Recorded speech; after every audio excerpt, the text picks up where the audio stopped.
Le président américain Donald Trump, alors qu'il rencontrait les troupes américaines à la base militaire des États-Unis au Qatar, a parlé de sa campagne électorale et a déclaré qu'il avait remporté 3 élections, répétant ainsi sa conviction que sa défaite en 2020 face à Joe Biden avait été manipulée.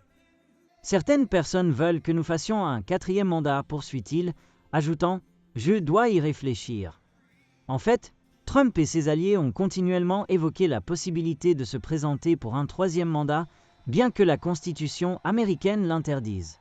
Récemment, Trump a suggéré qu'il plaisantait à propos de sa possible candidature. Mais maintenant, il semble ramener cette idée. Si Trump se présentait à nouveau en 2028, il terminerait son 3e mandat de président au milieu de la soixantaine.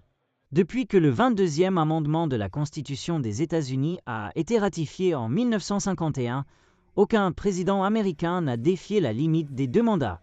Cependant, les tentatives de contourner les limites constitutionnelles des mandats ne sont pas inconnues dans d'autres pays. Presque tous les pays d'Amérique latine ont inscrit des limites constitutionnelles des mandats comme protection contre la tyrannie. Ces règles varient. Certains n'autorisent qu'un seul mandat, d'autres 2, tandis que d'autres permettent des réélections non consécutives. Cependant, certains présidents ont réussi à défier ces dispositions.